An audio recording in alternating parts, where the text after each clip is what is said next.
The Genesis GV80 is a mid-sized luxury SUV made to compete with established players like the BMW X5, Mercedes-Benz GLE, Acura MDX, and such.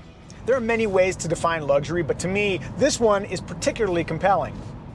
A cornerstone of luxuriousness is desirability, and a quick way to achieve that is with distinct style. As the luxury arm of Hyundai, Genesis has done a commendable job forging a clear visual identity.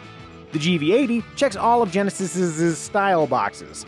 Diamond pattern grille, a twin light bar motif for headlights, side markers, and taillights, the hood is long, and the bodywork looks taut and graceful. I've said it before about other Genesises, the GV80 has presence.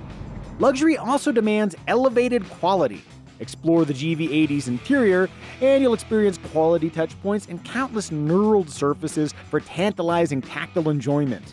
There's a richness to the materials and how they're arranged. Authentic open-pore wood and metal reinforce the sense that this is a special place to hang out. Thankfully, all those premium elements are attached to a fundamentally practical cabin.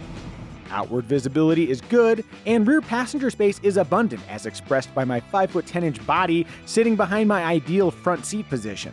The rear seats recline to a generous degree and split in a 40-20-40 arrangement, allowing long items to pass through the center with passengers aboard.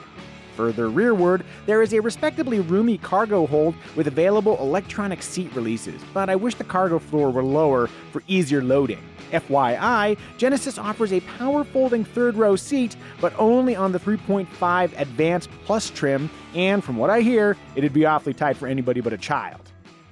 Returning to this region, when you first glance, it looks like there's a few too many futuristic circles for easy usability, but all that functionality quickly becomes very usable. Honestly, I'd rather have a volume knob than this roller, but the rotary transmission selector is eye-catching and works without issue, as does this rotating clickable controller featuring a center pad where you can draw numbers and letters with your finger. You use all this to manage the standard wide-format 14.5-inch infotainment screen atop the dash. I really like that screen for two reasons.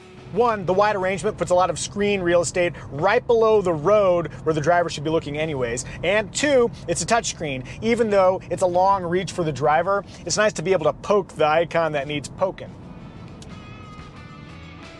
All right, let's talk drivability. The GV80 is based on a rear-wheel drive architecture, though all-wheel drive is optional for those who need it. For power, there's a standard 2.5-liter turbocharged 4-cylinder engine or an optional 3.5-liter twin turbocharged V6 that comes exclusively with all-wheel drive. Each engine is paired with an 8-speed automatic transmission and can tow 6,000 pounds. I'm driving the 3.5-liter. Let's see what she's got. Yeah, oh, there we go. Got fast enough that I made the car concerned. At max desperation, the 3.5-liter can zip from still to 60 miles per hour in a touch more than 5 seconds, following a slight bit of lag when you first take off.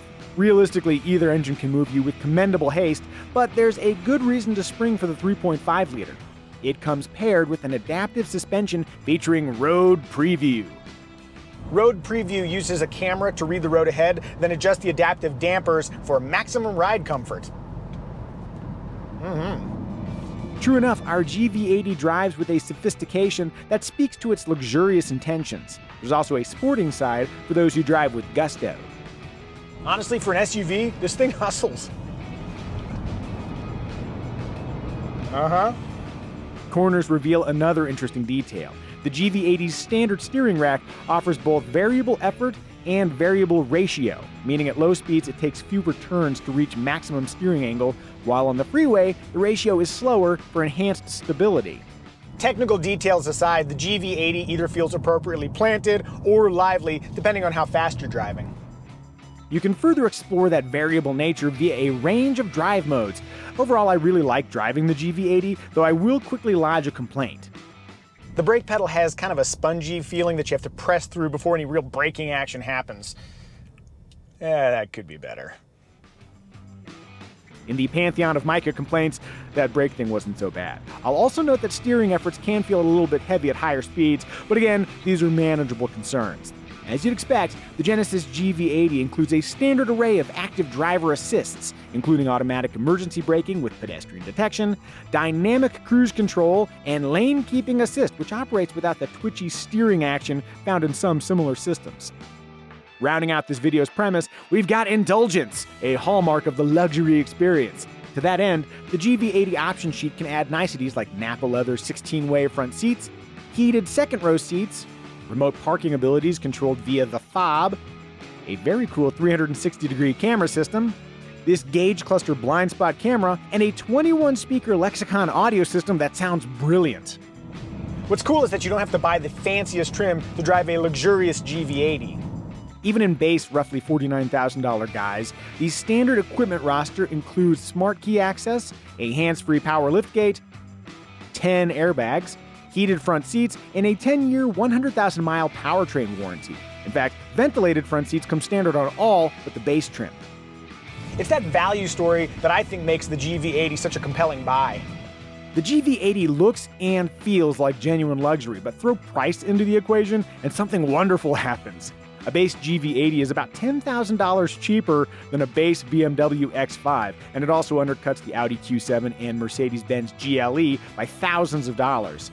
The Volvo XC90 and Acura MDX align better price-wise, but the GV80 occupies a uniquely compelling intersection of value and desirability, and it's that intersection that makes me like it so darn much. The GV80 provides all the trappings of luxury without anchoring so much of your cash to a depreciating asset. To me, that is a smarter way to be luxurious. There I go again.